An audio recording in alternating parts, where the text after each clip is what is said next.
Guys, my name is Gene Edwards. I am here with my good buddy Sam Jackson. We missed you. We missed out on one of the biggest stories of maybe the decade in the Babcock deal. We're going to dive into that. We're going to discuss our thoughts. Obviously, you guys already know what happened. We'll briefly run by what happened if you were sleeping under a rock. But we'll definitely give you our thoughts and the likelihood of him ever coaching again in the NHL. We are breaking down the Pacific Division tonight there, Sammy. The final installment of it. And then I guess we might have to go back to our redrafting that we started about 2 months ago and haven't really done a second year yet because of the stories that were coming out. How you been, Sammy? What's up? You're in the process of moving when I am in the process of settling from the move. How's that going? Yeah. Oh, it's good. I mean, obviously you haven't just gone through a move. And again, sorry if my voice is echoey and weird. My house is empty and I don't have my microphone to talk. So you just got me on my phone in an empty room, so acoustics might be weird. But anyway, you haven't just gone through a move. You know how stressful it is and kind of how painstaking it can be at times. I'm dealing with that right now. I'll be moving out of my place that I'm in tomorrow, and I'll be heading back west to the sunny old Okanagan, and be reunited with my family and whatnot. And it's been a process doing this, but I'm excited. I'm excited to come home and head back to the warmer weather. Well, there is an apartment available in Rutland for you if you want it. I don't know about that. A one-bedroom apartment for you. Yeah. So, because I've been busy, Sammy, I haven't really been up to the Joneses, if you will, regarding all the news. I did quickly look today. I saw that Andre Vasilevsky's out 8 to 10 weeks to start off the season, so that's not good. Good news for Tampa. Not good for Tampa. Not good for Tampa. Yeah, that I almost now want to say that this could be the pot because we had them pretty close to not making the playoffs. This could be the. I had them in second. Oh, did you? What did actually? I think you also had them in second. You and I had Toronto and Tampa first and second. But I did also know that they are aging and all that, and and we know what Vasilevsky brings to the table. What other stories came up during the time that I have basically zoned out of social media? Well, I didn't go through. Well, I went through a lot of major news stories within the NHL, and the only I picked out a small handful of ones, at least over the last month, really, since we've done this, that have stuck out to me. One being a Canucks fan. I had to mention this and talk about this: the Tanner Pearson for Casey DeSmith trade. I think that was a good trade. I think the relationship between Tanner Pearson and his camp, between the Canucks organization, I think it soured a bit after his injury last year. So I think him getting out of town, getting a fresh start with Montreal Canadiens, I think is good. And Casey DeSmith as well. We know he didn't want to play in Montreal, and we know that Montreal wasn't planning on keeping him. So him coming in to be the backup for Vancouver, I think is great. And I look forward to him being on the team. I think he can hold down the fort enough if Demko goes down or, as a backup role. I think DeSmith is fine. He looked pretty good in the preseason game last night against Edmonton, so I'm excited to see what he can do as a backup. Other than that, there were a number of captains as well named in the National Hockey League over the last few weeks. Starting off again with Vancouver Canucks, Quinn Hughes is named as the captain of Vancouver. Then Adam Lowry is named as the captain of the Winnipeg Jets. Braden Shen named as the captain of the St. Louis Blues. Michael Backlund named just yesterday, or a couple days ago, as the captain of the Calgary Flames, along with a nice new 2-year deal and $4.5 million in his pocket. So that's good. And then Brad Marchand named as the captain of the Boston Bruins. So I think we all saw that coming. We knew it would probably be either him or Charlie McAvoy, maybe Pasternak, but not really a surprise there. And then the only other really one that I wrote down is we had at least two retirements that I saw in Andrew Ladd, who most recently played for the Arizona Coyotes, who won a Stanley Cup championship with the Carolina Hurricanes in 2006, and then with Chicago in 2010, was the first captain of the Winnipeg Jets, most recently played for Arizona, just retired as well a little while ago. And then a couple days ago, Corey Schneider as well, who I have a soft spot in my heart for. Yeah. as a goalie for Vancouver, back up to Luongo during the 2010, 11, 12 years. Was a very good goalie for us. Went to New Jersey, played very well in New Jersey as kind of the successor to Marty Brodeur. Of course, his career kind of dropped off a cliff shortly thereafter. He played one game for the New York Islanders last year. He won that game, but he decided to hang up the pads this year. And so that's exciting. Congratulations to the two of them on successful careers and happy retirement to them. So Yeah, I that's what I actually got. I thought Snyder was retired actually a couple of years ago. I haven't heard that name in a while. When you mentioned that, I'm like, oh wow, really? Yeah, yeah. So He obviously, only just officially retired. yeah. Oh man, I know you see these names and it's like, wow. And obviously, you can see I finally put up the Luongo jersey here, Team Hmm. Canada that I showed you. I think it was on episode 2, and you got all frizzy about it when I showed you. You're like, oh I like man, that jersey. I like yeah. that player. Speaking of So Luongo as well, he'll be inducted into the Canucks Ring of Honor yes, I December saw that. 14th. That's one thing I did see. Mm-hmm. Um, but let's get to it. Let's get to the elephant in the room and the big story that happened. Um, what was it?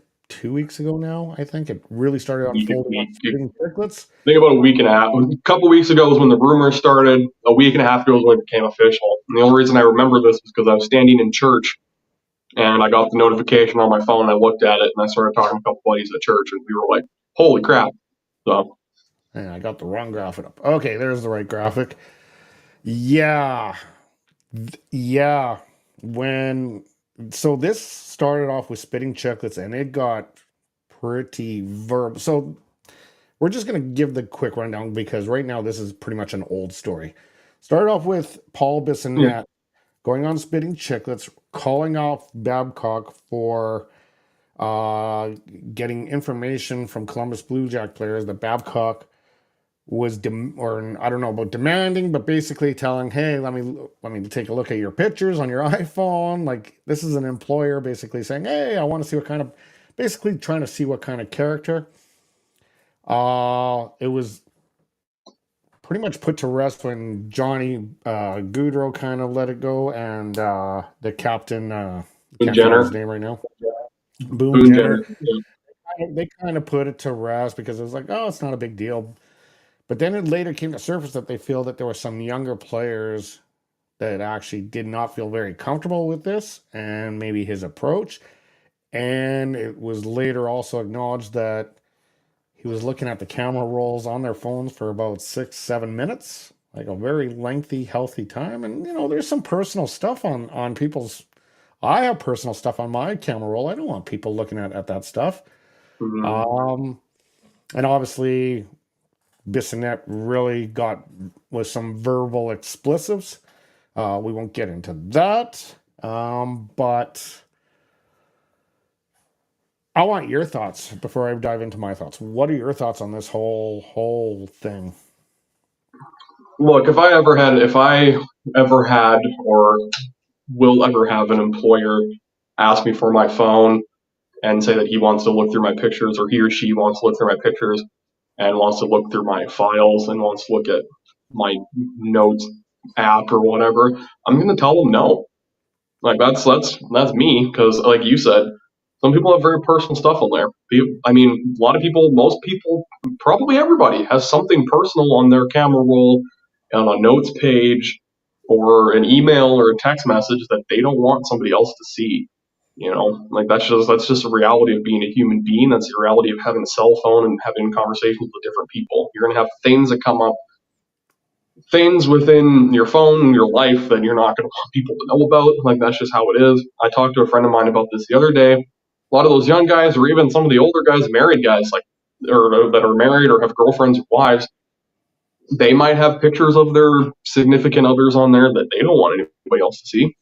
Personal, private pictures or photos or whatever else. Or maybe somebody likes a risky, taboo joke, or I don't know, like a joke that's off color, contrary to maybe the societal norms, that if an employer looks at, that they can hold that over you and blackmail you with. You don't want that. You don't want people to see that. And it's just, you don't, at least for me, if I had a phone, and in terms of like a hockey player, if I was playing for a coach like that, like Mike Babcock, and say on my phone, say I did have a picture of my wife that she sent me or something, right? Because that's my personal thing.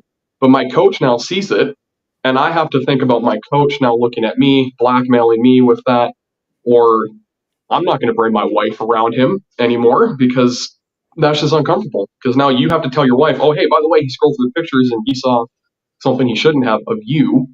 Like you don't want that. So she's never going to show her face around him or that organization again. And now your relationship is potentially soured there. Your relationship with your coach certainly isn't even existent. And now you have to have that constantly hanging over your head. Like that's just, it's unbelievable. It's unbelievable. And it also makes me think is because now we've seen Daryl Sutter kind of go out kind of on unpleasant terms. Okay. You got Mike Babcock, and I started to think, and this is just my thought. Okay. I'm not by no means am I pointing fingers and saying, Babcock could be doing this or whatever, but this is Mm-hmm. what I'm thinking. Mm-hmm. Is it possible that they're just trying to cash in and get out? Like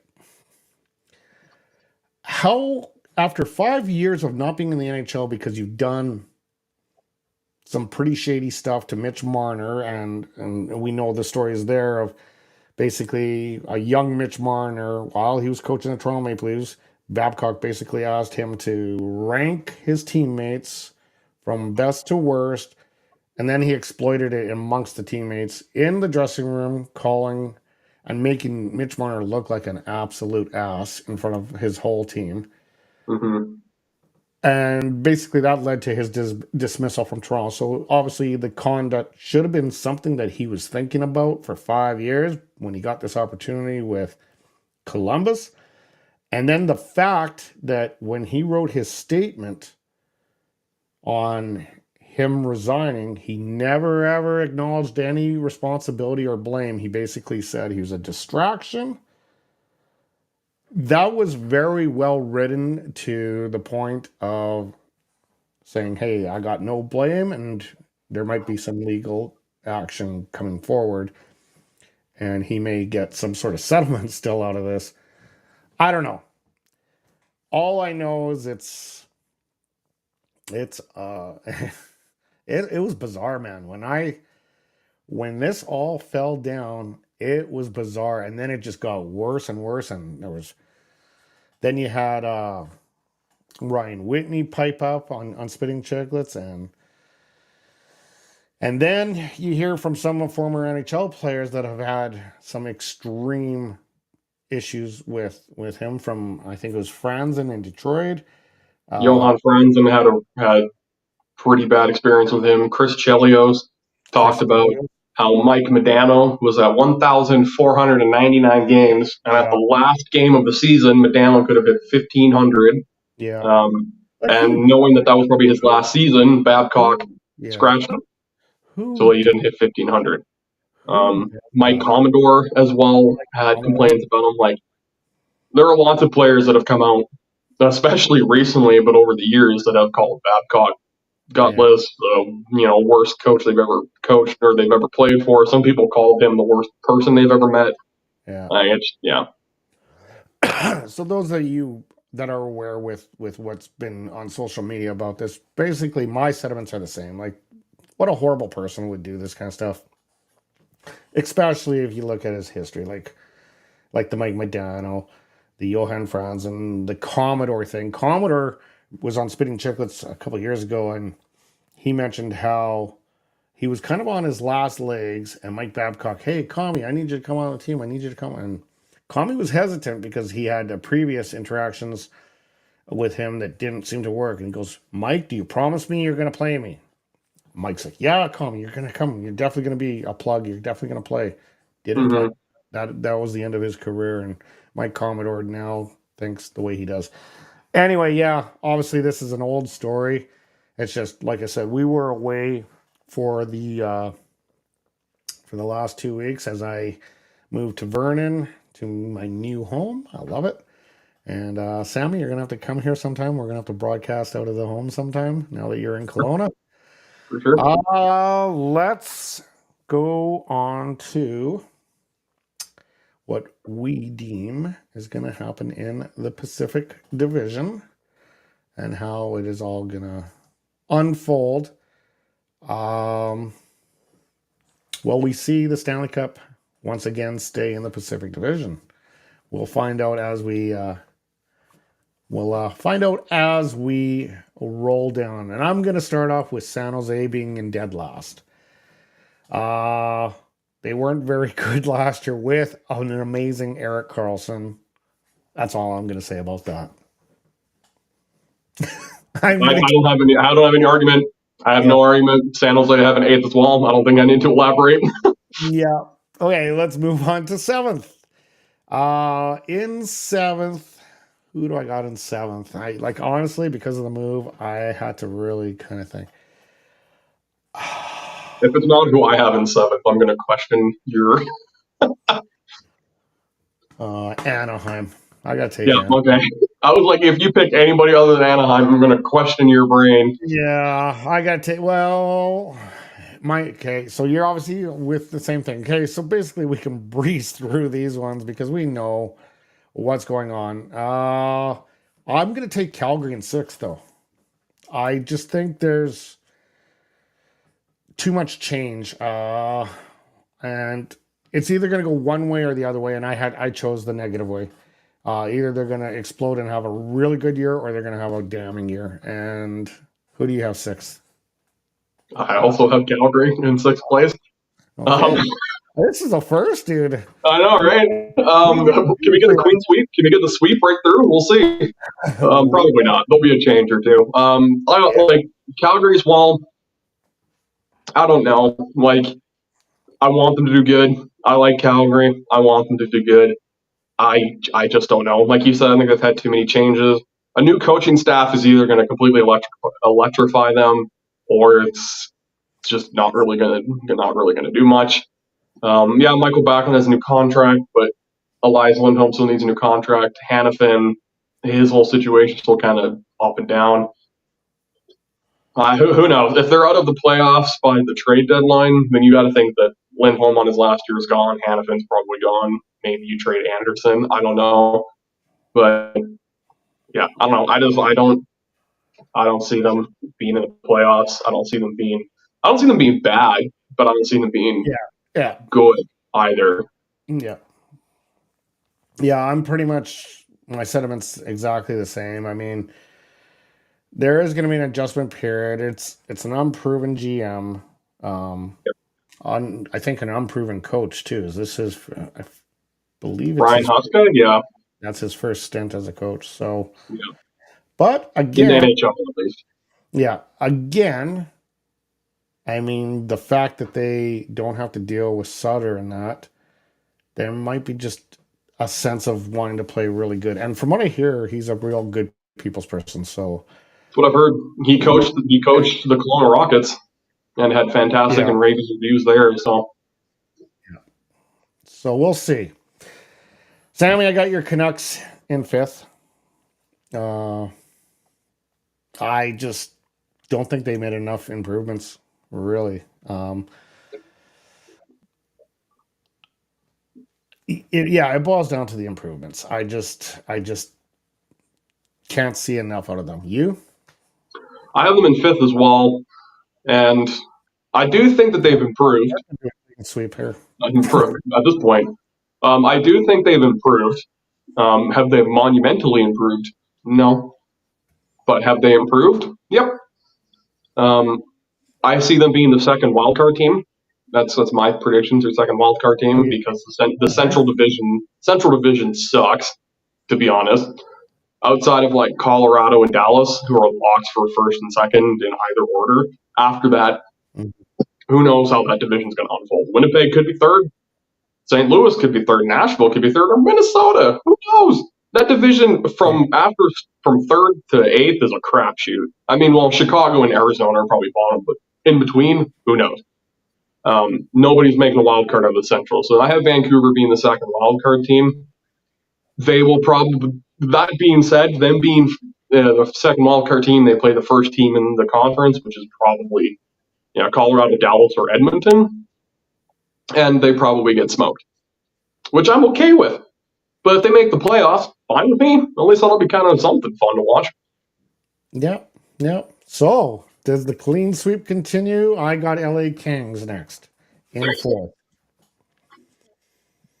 It continues. It continues. Holy smokes. Which I have a feeling it might can actually go away here. Yeah, I think LA is going to slip a little bit. I really think they didn't make good moves in the offseason. I think they really hurt their team. They lost to get Dubois. Like, I mean, what, man, Winnipeg. Signing a lot of money. Yeah, like, I mean, yeah, I don't care what they did. I'm gonna let you go with third here. Well, third, oh boy, third I have Seattle. Me too.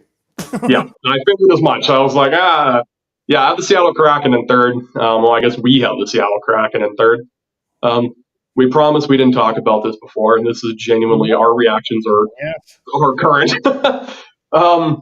We I have Seattle in third. I don't. Sorry. We obviously don't do enough research on the other divisions. Apparently, there's such a vast. Seattle, like, to me, a lot of what's going to happen for them this year is going to come down to goaltending. Like, can Phil Grubauer play, 50 to 60 games, be their starter, and win 40 games for them? I don't even remember who's their backup. Pavel Francouz is Colorado. I don't even know who their backup is. Whoever their backup is, if they can win 10 games or so, then sweet. Like, that gets them third place, probably 100, 105 points, something like that. Third place, I think, should be a lock for them. And I think another season with Matty Beniers, I think he'll improve. Same thing, Jared McCann, Jaden Schwartz. They got a good team. Adam Larson, Vince Dunn was incredible last year. Can Shane Wright step in this year as well? And perform the way that he was touted to perform. And Hackstall's coaching him really well too. Like, he's Dave Hackstall's been a good coach. Yeah, for sure. I got Vegas in second, which means I got the Oilers in first, and I'm also going to go one step further. I got the Oilers winning the Stanley Cup this year. Yep. Okay. Do I have a button here? No, I don't know if I have a button here. I got to get buttons here with the applause and all that kind of stuff. Holy smokes, a clean sweep. That's crazy. I haven't. Crazy. You see it written down now. I haven't written fully. And this is going off of, because I've been moving. I haven't really had a time to actually. I don't have it written on a notebook. I have it written on Amazon box. Yeah. So yeah. That's crazy. Wow, Sammy! Congratulations on picking the right picks. Yeah, there you go. We're totally even for once. We actually our thoughts actually completely line up for once. Usually there's a little bit of conflict and controversy there, and usually a bit more of a discussion. But yeah, there isn't much to argue about here. Yeah, and remember when on 7th I was kind of hesitant because I do have Calgary and Anaheim very close, very, very close. Really, eh? But yeah, I think Anaheim. Yeah, I don't know, man. I just can't see it. Can't see it at all. But yeah, that's pretty wild that we got the exact thing. Okay, Sammy.